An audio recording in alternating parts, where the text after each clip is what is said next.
कहा कि तुम चिंता क्यों करती हो? बोले हमने सुना है तुम्हारे जो पति सुदामा हैं उनके मित्र तो द्वारकाधीश हैं, तुम इतनी चिंता क्यों कर रही हो?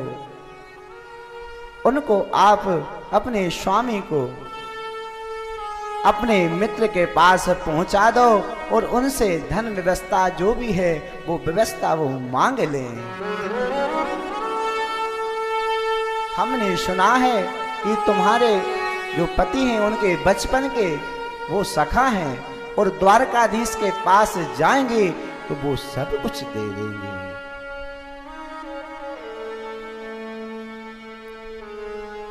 इतनी बात सुनकर सुशीला जी के मन में आ जाता है। वह संत भगवान कहकर वहां से चले जाते हैं। इतने ही देर में सुदामा जी आते हैं और सुदामा के सामने हाथ जोड़कर सुशीला जी खड़ी हो जाती हैं। कहने लगती स्वामी, पूरा वृतांत बताती हैं और रोने लगती हैं कि तुम द्वारकाधीश के पास चले जाओ क्योंकि बच्चों के खाने की भी व्यवस्था नहीं है, बच्चे भूख से तड़प रहे हैं। आप द्वारकाधीश के पास चले जाओ और उनसे कुछ धन मांग लेना। इतना ही जैसे सुशीला जी ने कहा तो सुदामा जी कहने लगे, मैं इस बात को लेकर भिक्षा के लिए मैं द्वारकाधीश के पास नहीं जाऊंगा। और सुदामा जी ने मना कर दिया। सुदामा जी कहने लगे, मैं द्वारकाधीश से ये सब चीजें नहीं मांग पाऊंगा। हाँ, तुम दर्शन के लिए बोल रहे हो तो मैं दर्शन करने के लिए चला जाऊंगा, मगर मेरी शर्त है कि मैं द्वारकाधीश से कुछ भी वस्तु नहीं मांगूंगा। सुशीला जी के मन में आ जाता है कि यह तो मानने वाले नहीं हैं, क्योंकि सुदामा के घर में तो जो राम नाम रूपी कृष्ण रूपी जो धन था उनके पास था, उनको किसी चीज की जरूरत नहीं थी। सिर्फ तो सिर्फ उनको जरूरत थी भगवान कृष्ण की चरणों की प्रीति की, कि सिर्फ भगवान के चरणों में प्रीति रहे, सिर्फ भगवान का भजन होता रहे। सुशीला जी ने कहा कि स्वामी ठीक है, आप चले जाओ, उनसे कुछ मत मांगो, मगर एक बात है, मगर मैं कुछ मांगूंगा नहीं। तो सुशीला जी ने जाकर कहा कि कृष्ण के लिए कुछ भेंट ले जाओ मेरी तरफ से। तो जाकर सुशीला जी ने इधर उधर से 5 घर से तंदूर चावल मांगे, चावल मांगकर लेकर आई। उन चावलों से चावलों के लिए बांधने के लिए पोटली बनाने के लिए सुशीला जी के पास कपड़े भी नहीं। सुशीला जी के मन में बड़ी गिलानी की बताओ, पोटली बांधने के लिए भी कपड़े नहीं हैं। उनने अपनी साड़ी का पल्लू फाड़ा और उसी से भगवान के वो चावल तंदूर रखकर और सुदामा जी को दे दिए। वो देकर सुदामा जी अपने हाथ में लेकर भगवान की द्वारका नगरी के चले जाते हैं। वो भगवान से कहते हैं कि भगवान, हम तेरी नगरी कैसे आएंगे? जैसे वृंदावन वासियों ने गाया था कि भगवान की गोकुल नगरी बड़ी दूर है, ऐसे ही वह सभी यही गा रहे हैं। भगवान सुदामा भी अपने मन में कह रहे हैं कि बड़ी दूर नगरी, बड़ी दूर नगरी, बड़ी दूर नगरी, बड़ी दूर नगरी, कैसे आएंगे कन्हैया, कैसे आएंगे कन्हैया, तेरी प्यारी नगरी, तेरी प्यारी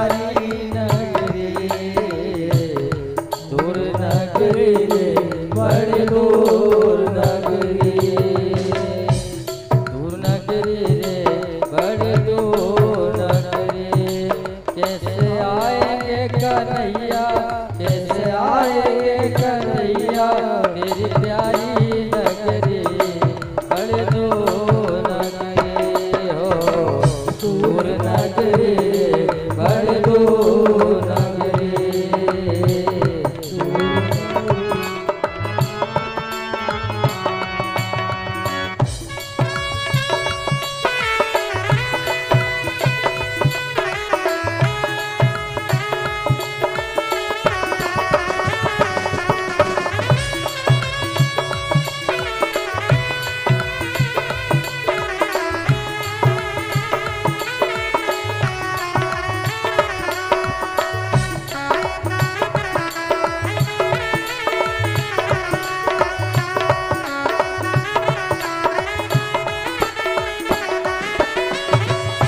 रात में आऊं काना डर मोहे लागे, रात में आऊं काना डर मोहे लागे।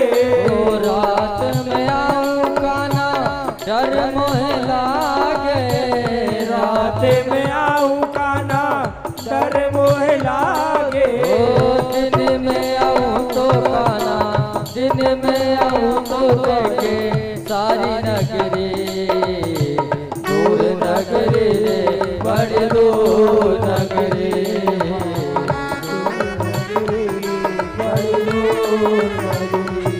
कैसे आऊं मैं कन्हैया, कैसे आऊं मैं कन्हैया तेरी प्यारी नगरी बड़ी दूर नगरी, दूर नगरी बड़ी दूर नगरी।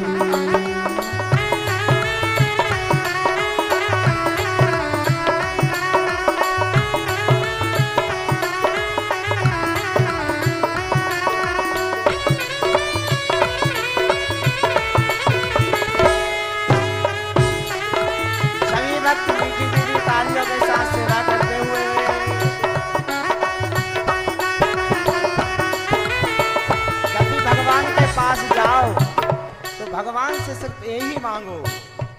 क्या मांगो? जो सुदामा जी ने मांगा। ये नहीं कि भगवान के दरबार में जाओ, मंदिर में जाओ तो भगवान से कहो नोट दे दो, महल दे दो, गाड़ी दे दो।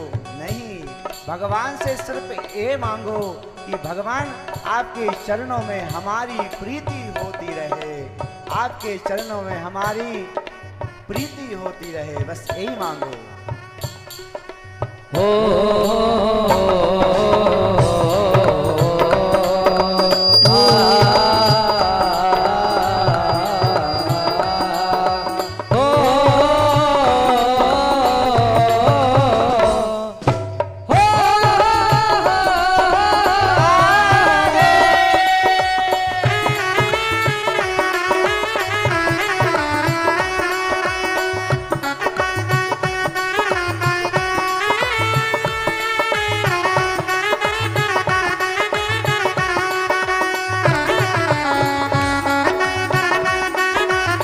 जैसे ही वो द्वार पर पहुंचते हैं, द्वार पर जय विजय के जो द्वारपाल लगे हैं उनसे प्रार्थना कर रहे हैं कि हे द्वारपाल, मुझे भगवान से मिला दो। और अपने मन में द्वारकाधीश से मिलने के लिए शीश पगा न झगा तन पे, प्रभु जाने को गई बसो कई ग्रामा। धोती फटे सी लट टुपटी, अरु पाए उपासन को नहीं श्यामा। द्वारपाल देख रहे हैं फटी धोती है, इनके पास कुछ पहनने की व्यवस्था भी नहीं है। कहते हैं उनसे कि हमको द्वारकाधीश का दर्शन करा दीजिए। तो जय विजय कहते हैं कि हमारे यहाँ साधु ब्राह्मण को महल में जाने की रोक नहीं है, आप जा सकते हो, मगर हम जाकर अभी द्वारकाधीश का विश्राम का समय है, जाकर हम पूछ कर आते हैं। आइए भजन के माध्यम से चलते हैं फिर आगे। देखो देखो ये गरीबी का कृष्ण के दर पे विश्वास लेके आया है।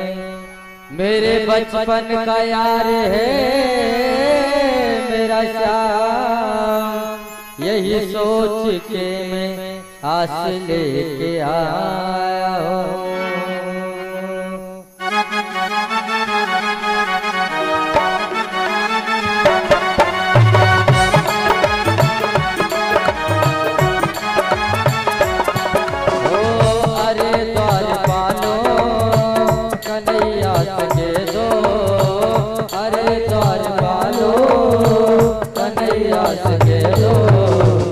मिलने सुदामा गरीब आ गया है, मिलने सुदामा गरीब आ गया है, मिलने सुदामा गरीब आ गया है, मिलने सुदामा गरीब आ गया है।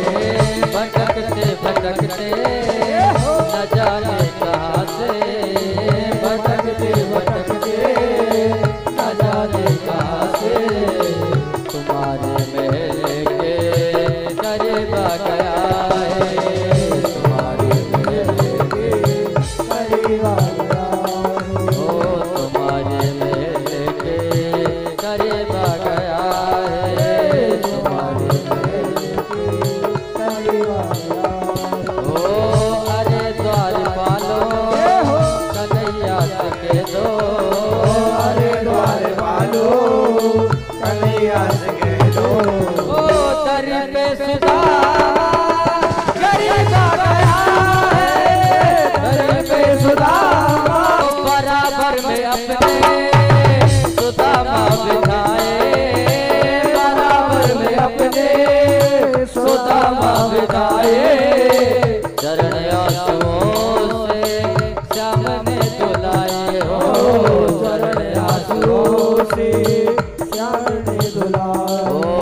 सुदामा जी से भगवान कृष्ण कहते हैं, अरे मेरे यार सुदामा रे तू बड़े दिनों में आया, ओ बराबर में अपने सुदामा बिठाए, चरण आंसुओं से श्याम ने धुलाए, हाँ चरण आंसुओं से श्याम ने धुलाए, बराबर में अपने बराबर में अपने सुदामा बिठाए, चरण आंसुओं से श्याम ने धुलाए, ओ बराबर में अपने सुदामा बिठाए, चरण आंसुओं से श्याम ने धुलाए, हाँ चरण आंसुओं से श्याम ने धुलाए।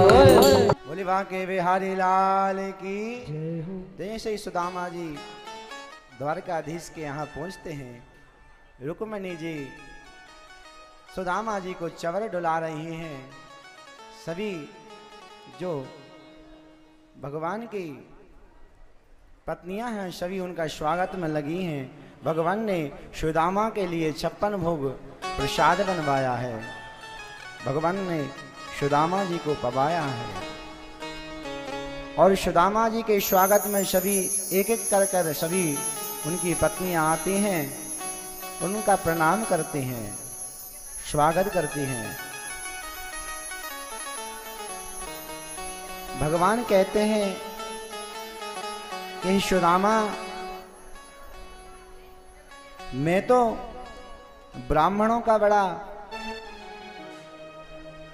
मैं तो ब्राह्मणों को दास हूं, क्योंकि जो पृथ्वी है वह ब्राह्मणों की देन है। विप्र प्रसादात् धरणी धरोहम, विप्र प्रसादात् कमलावरोहम, विप्र प्रसादात् अजितजतोहम, विप्र प्रसादात् मम राम नामम। और मैं तो मुझे भाव से भक्ति से कोई पुष्प भी अर्पण कर दे तो मैं उसे स्वीकार करता हूँ। पत्रम पुष्पम फलम तोयम यो में भक्त्या प्रेक्षति। मैं तो मुझे कोई मन से पुष्प भी अर्जित करे तो मैं उसे स्वीकार कर लेता हूँ। भगवान ने अपने विवाह की पूरी जितनी रानी थी 16,108 सबसे मिलवाया सुदामा जी ने। सुदामा ने सबको बहुत बहुत आशीर्वाद दिया और कहने लगे, क्यों सुदामा, तुम्हारा विवाह हुआ कि नहीं हुआ? बोले हाँ हुआ है, मेरी पत्नी सुशीला है और मेरे पुत्र हैं। इतने में कहा कि मेरी भाभी ने मेरे लिए कुछ भेजा नहीं है। सुदामा जी अपनी बाजू में चावल छुपा रहे हैं कि श्याम देखेगा तो कहेगा कि ये द्वारकाधीश चावलों को देखागे तो क्या सोचेंगे। तो सुदामा जी छुपाते हैं और इधर भगवान देख लेते हैं कि सुदामा कुछ पुटरिया में लेकर आया है और उस पुटरिया को जबरदस्ती से छुड़ा लेते हैं। वो छुड़ा कर देखते हैं, क्या देखते हैं? सुदामा जी से पूछा कि तुम्हें तो कोई तुम्हारे ऊपर कोई दुख तो नहीं है? सुदामा जी ने मना कर दिया। इधर जैसे सुशीला माँ ने चावल जो भेजे थे तंदूर, उसमें देखकर भगवान ने देख लिया कि यह सुदामा के घर में कुछ नहीं है और सुदामा जी ने उस पोटी से चावल निकाले। जैसे ही प्रभु ने चावल निकाले तो एक मुट्ठी चिड़वा अपने मुख में डाल दिया और अनैन बोल के प्रभु ने कह दिया कि सर्वलोक की संपत्ति का सुख सुदामा को प्राप्त हो। दूसरी मुट्ठी मुख में डालकर प्रभु ने मन में संकल्प कर लिया कि सारी पृथ्वी एक छत्र सम्राट जो सुख मिलता है वह सुदामा को प्राप्त हो। जैसे ही तीसरी मुट्ठी खाने के लिए रुक्मणी जी ने हाथ पकड़ लिया कि प्रभु अब नहीं। भगवान बात को मान जाते हैं और सुदामा जी से अपना हाल चाल पूछते हैं और कहते हैं, सुदामा तुमको क्या चाहिए? सुदामा मना करता कि भगवान मुझे तो आपके चरणों की प्रीति चाहिए, मुझे कुछ नहीं चाहिए। वो भगवान भी कहते हैं कि जो मुझसे भाव से बजता है मैं उसको मिल जाता हूँ, किसी की धन दौलत का भूखा नहीं हूँ। मुझे प्रेम से कोई भी भक्त पुष्प भी चढ़ा देता है तो मैं उसको स्वीकार कर लेता हूँ। भाव का भूखा हूँ मैं, भाव ही एक इशार है, भाव से भजता मुझे उसका भेड़ा पार है। इधर सुदामा जी एक दिन रुके और दूसरे दिन जाने लगे। भगवान ने कहा कि सुदामा तुमको कुछ चाहिए? तो सुदामा ने मना कर दिया और मन मन ये सोच रहे हैं। सुदामा जी की भगवान विदाई करने के लिए आ जाते हैं। इधर जैसे ही विदाई करते हैं तो सुदामा के मन में आता है कि सुशीला ने कहा था कि तुमको द्वारकाधीश कुछ देंगे, और सोचते सोचते वह अपनी नगरी के लिए चल पड़ते हैं। जैसे ही अपने नगर के लिए जाते हैं, कहते हैं कि सुदामा जी को पहुंचने में 6 महीने लगे थे। ऐसे ही 6 महीने उनको जाने में लगे और जाकर जैसे वे पहुंचे तो वहां सब जो सुदामा जी की झोपड़ी थी उस झोपड़ी की जगह पर महल बन गए। जैसे ही महलों को देखा तो सुदामा जी के मन में आया कि मेरी झोपड़ी कहाँ गई, और उस झोपड़ी को ढूंढ रहे हैं। और वहां उस द्वार पर, सुदामा नगरी के द्वार पर पार्षद बैठे हुए उनसे कहने लगे, क्यों भाई यह महल किसका है? बोले यह महल सुदामा का है। बोले कौन सुदामा? बोले कोई सेठ जी होंगे, साहूकार जी होंगे। बोले नहीं, हमारे सुदामा जो है वो द्वारका भगवान को मिलने के लिए गए, वो सुदामा की नगरी है। जाकर कहा कि सुदामा के परिवार में कोई तो होगा। बोले उनकी पत्नी है, उनको बुला कर लाओ। तो सुशीला देवी वहां आती हैं और सुदामा जी का स्वागत करती हैं। सुदामा जी कहते हैं, मुझे यह राजपाट नहीं चाहिए, तुम्हें राजपाट चाहिए था तो तुम मिल गया है। इधर सुदामा जी अपनी नगरी को छोड़कर जाने लगे।